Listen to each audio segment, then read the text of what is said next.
The Right Honourable Prime Minister Christopher Luxon, distinguished guests, ladies and gentlemen. Once again, a very warm welcome to Prime Minister Luxon and his delegation to Singapore. I still remember fondly my visit to Auckland last October, and I'm very happy to be able to return the hospitality this time. Since our last meeting, the world has become much more unsettled. The conflict in the Middle East is disrupting energy markets and supply chains. And countries like ours, small, open, and trade-dependent, feel these shocks more directly. And that's why this visit is so important. Singapore and New Zealand share many strategic perspectives. We have long seen the world in similar ways. We believe in openness and cooperation. And over the years, we have built a deep reservoir of trust. And we don't just speak about principles, we act on them.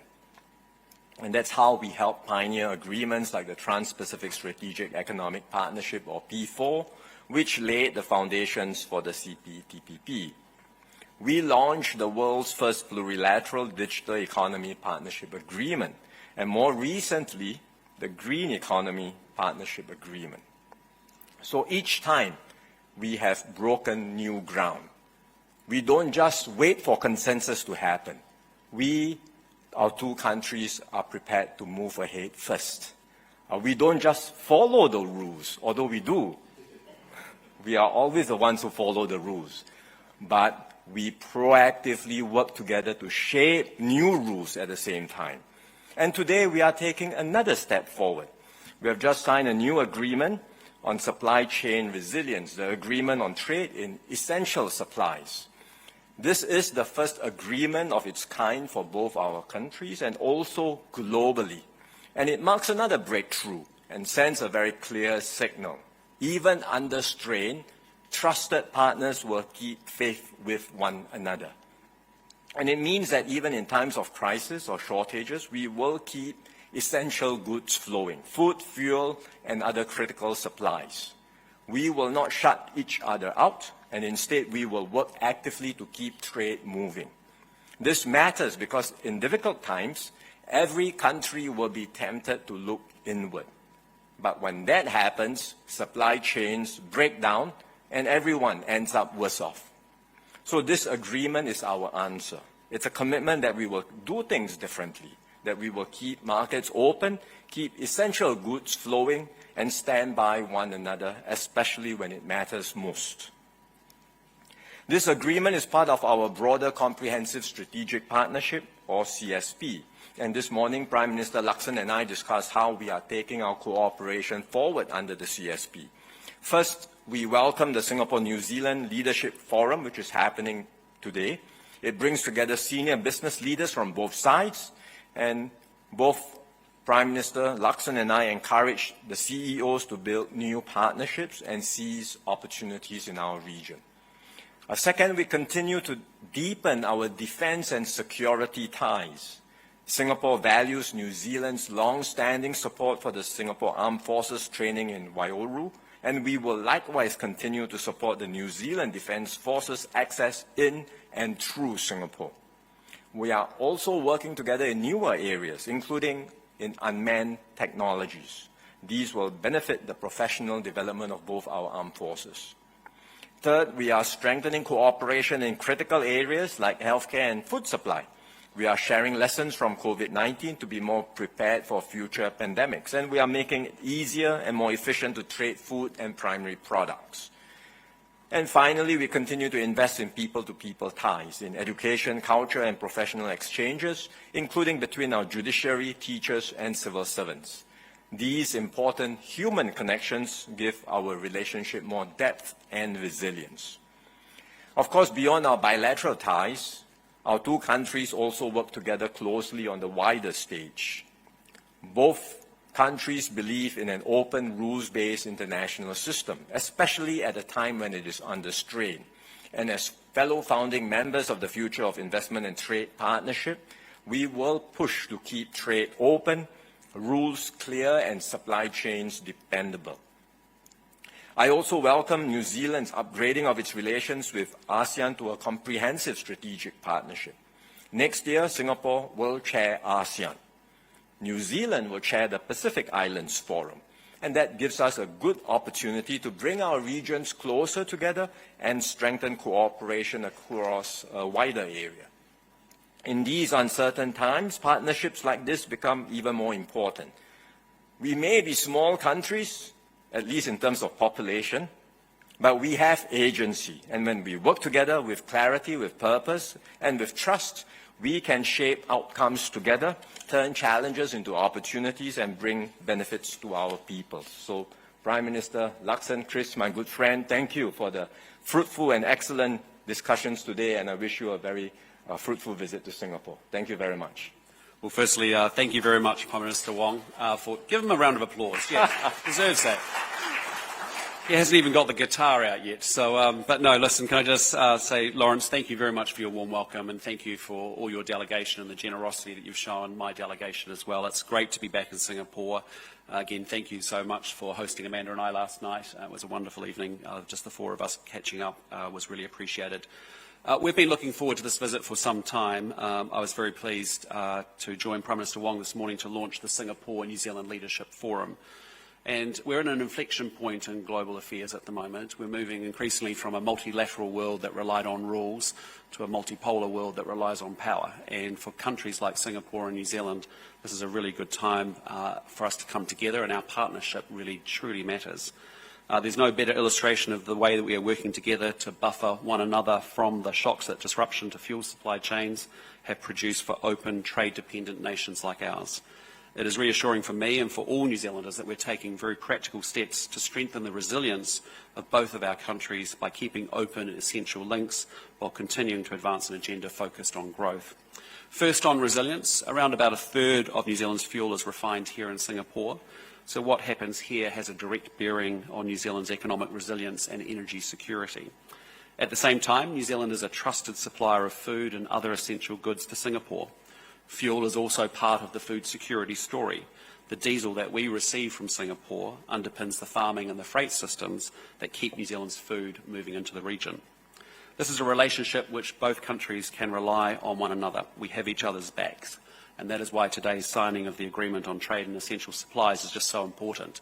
It takes a long-standing trust and it turns it into really practical action, a commitment to keep essential trade flowing in a crisis, and a commitment to give businesses, governments and the public confidence that trusted supply lines will remain open under huge pressure.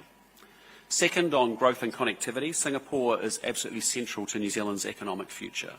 It is our top trading partner here in Southeast Asia, a major investor in New Zealand and a key hub for many of our Kiwi firms connecting into the markets, capital and ideas across the region. This is a practical, complementary relationship. Singapore supports New Zealand's access to fuel, logistics and regional markets, while New Zealand contributes to Singapore's food security, innovation, advanced technology, green growth and wider resilience. And that is why the inaugural Singapore-New Zealand Leadership Forum between our respective business leaders really matters, because governments can set the conditions, but ultimately businesses create the growth. Third, on defence and security, as Lawrence alluded to, Singapore is one of our closest defence and security partners. We spent time talking about what more we can do today in our bilateral. Our relationship is built on decades of trust and consistency and shared interests. New Zealand Defence has been present in this region since the Second World War, and we were there to support Singapore way back for the first years of independence. When Singapore looked to partners and others decided to leave, New Zealand decided to stay, and we are still here today.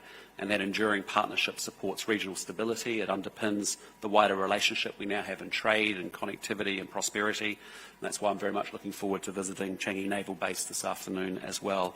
It's a reminder that this partnership is not just historic, it is active, it is practical, it is future focused, and it's important.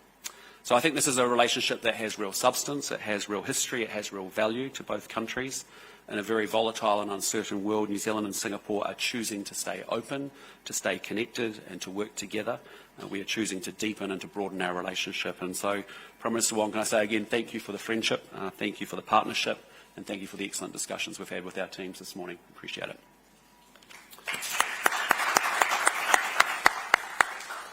Thank you, Prime Ministers. We will now take questions from members of the media.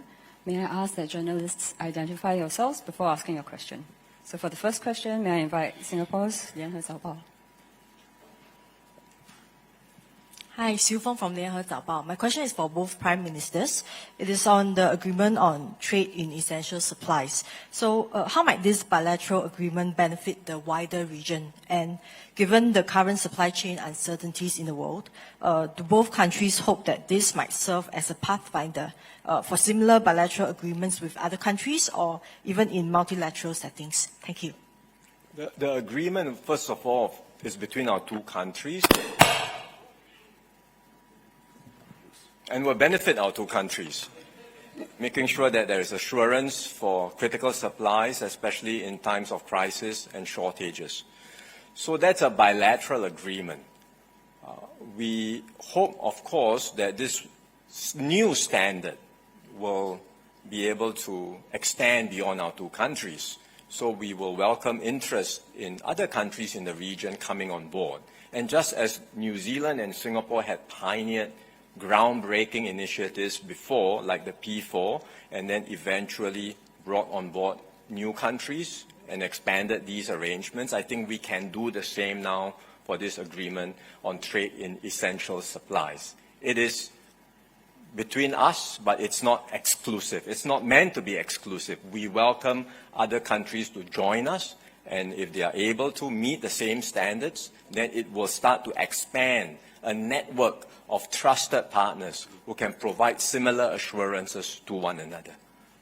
Yes, fully support the Prime Minister, exactly what we discussed this morning, which is that here again we have Singapore and New Zealand inventing new trade architecture and conceiving of new ways to build partnership and relationship and deepen it up in the way that we have. So we're also very open to saying to other countries, if this is something of value to you and that you can meet the standard and are prepared to back each other and have each other's backs in the way that we've modelled that out, we would welcome that as well. So, but again, I think it's just fantastic that in the history of two countries like ours that are deeply aligned, have similar outlooks on the world, have similar set of values and interests, that actually we come together and we build out a new thing that hasn't happened before in a trade agreement and arrangements. And I think it obviously has benefit to both Singapore and to the New Zealand people. But again, if we can bring others into it in due course, absolutely open to doing so. Thank you, Prime Ministers. Next question from the New Zealand, The Post. Luke Malpass from the Post newspaper in Wellington. Primarily for you, Prime Minister Wong, but Prime Minister Luxon, feel free to weigh in after. If the Middle East conflict means that the Strait of Hormuz effectively remains closed for another few months, what are the crude supply challenges facing Singaporean refineries? How is the Singaporean government and firms planning to respond to this?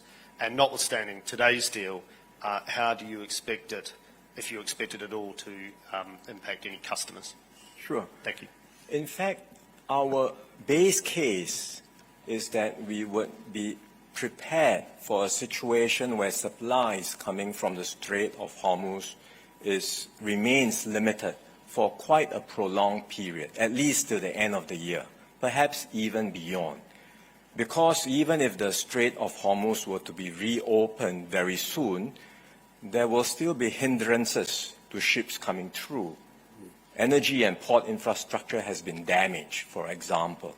Mines along the strait has to be cleared. And there is a matter of confidence to be restored, because ships coming through need to be assured that they will not get attacked by any stray drone, for example. Insurance needs to work effectively. And all these, we think, take months at least to restore. So we are working on the assumption that flows from the strait will be limited. There will be alternative supply routes, which is already happening now, for example, from the strait coming through the Red Sea. There will also be alternative supplies of crude from countries like America, which are trying to ramp up supply. But even with all these alternatives, there will be a residual supply gap. And we are bracing ourselves for that eventuality. Fortunately, because Singapore is an energy hub in some ways, all the leading energy companies are here, trading, storing, refining oil. They have good networks. They are plugged into many different networks. And so even with this residual gap that we are referring to, our refineries, for example, for now, are still able to source for alternate feedstock from other supplies and still able to maintain their production. Their throughput is lower than it used to be, but they are still able to continue with their production and to meet the needs of all their customers. And so that's the kind of information we have for now, and we're talking, we monitor this very closely, we are keeping track of it, and we are, with the agreement that we have between New Zealand and Singapore, we are not only assuring one another of supplies during this period, but we are also exchanging information, forward-looking indicators, so that both sides can be better prepared. I think the only thing I'd add, Luke, is that we both want to see a de-escalation, we both want to see a ceasefire, and we both want to see a resolution of this conflict. And the Prime Minister and I talk regularly, and we're often on the same global forums together, making the same case to many of the other countries that we're on those calls with. For us, exactly as the Prime Minister said, even if a ceasefire and a resolution happened today, you've got at least 6 months of bumpiness just in terms of the lag effect of the supply chain and how it all hangs together. Just to reassure you, I did also meet this morning with the leaders of the different refineries and oil companies that are here, exactly as the Prime Minister talked to, and as we've been talking with them even back at home, they have been able to find alternative sources of crude. They've been very good at being able to ascertain that. Our key priority, of course, is to maintain supply. We appreciate as long as the market's functioning, there'll be a price effect to that, which we are all struggling with, but many countries around the region, around the world are as well. So, from all the assurances that we've had again today, we know it's going to be potentially bumpy, and that's why we're preparing for, in the way that we are with our four-phased approach back at home. But importantly for now, we don't see a risk to any of that supply based off the conversations we had this morning and what we see going into the next few months. Thank you, Prime Ministers. Next question from Singapore, CNA TV. Hi, good afternoon, Prime Ministers. Aslam here from CNA. So, Prime Minister Wong, you mentioned about collaboration beyond just two countries, also with the ASEAN region in your speech earlier. Tell us more about what are the opportunities, especially with the ASEAN summit coming up, and also with Singapore chairing ASEAN next year. What are the opportunities for the bloc and New Zealand that you both see? And also perhaps you could highlight a very important quality between for each other's countries that makes this world's first agreement possible. What was it that led to the breakthrough in the agreement? Yeah. Thank you. On the opportunities for New Zealand and Singapore to do more together in ASEAN, I think there are many opportunities. First of all, within ASEAN itself, we are continuing to advance our plans to integrate our economies and have a more seamless flow of goods and services, so that companies operating in ASEAN can really maximize the advantages of each individual ASEAN economy and operate seamlessly. And as ASEAN does this better, obviously we would like to invite more New Zealand companies thinking about expanding into Southeast Asia to make full use of the opportunities in ASEAN. Think of ASEAN, not just come to Singapore, but think of ASEAN as an entire market where they can integrate their operations and effectively maximize their networks in the region. Second, ASEAN is also a growing consumer market because ASEAN has a relatively young population with a rising middle class. So beyond integrated production, New Zealand companies that are looking for new customers can expand into ASEAN. And then thirdly, because ASEAN is also integrating, I think there will be new opportunities for investments. For example, in the ASEAN power grid, new opportunities in additional infrastructure, which again we can benefit from external investors and partners with expertise, and certainly New Zealand is one of them with expertise in areas like green energy. So these are all new opportunities, I believe, that ASEAN offers to New Zealand companies, and which Singapore can play a role by partnering with New Zealand companies to get them to do more, not just in Singapore, but also in the wider region. On what's special between our two countries, I would say two things. Number one, there's something about a small and open economy. Yeah. You look at the world in a certain way, and because we are both small, open economies, we have a very similar strategic perspective. and that makes it easier to cooperate. But two, we have developed, as I said in my remarks earlier, a very deep reservoir of trust, working together, collaborating, pioneering new initiatives, overcoming and tackling crisis after crisis, like what happened during COVID. And these two factors, I think, the fact that we are both small, open, with a shared strategic perspective, and the fact that we are trusted partners, enable us to do more things together, including the agreement that we just signed just now. Yeah, and I think for ASEAN is a huge opportunity for New Zealand. We obviously upgraded last year to a comprehensive strategic partnership in Kuala Lumpur. If you think about the ASEAN economies, it's one of the major growth engines of the world in terms of what that power and that represents economically. So for a lot of New Zealand companies, they already have their hubs here in Singapore. For many more of them, they want to be able to access the region through Singapore. It's the logical place where there's familiarity and where there's an understanding of how it all works. I think on the exactly as to why we work well together, we've worked. The Prime Minister and I got to know each other before he became Prime Minister and actually before I became Prime Minister. And there's a high level of personal trust and chemistry between the two of us. But it's been really exciting to see our respective ministers building rapport and relationship with each other as well.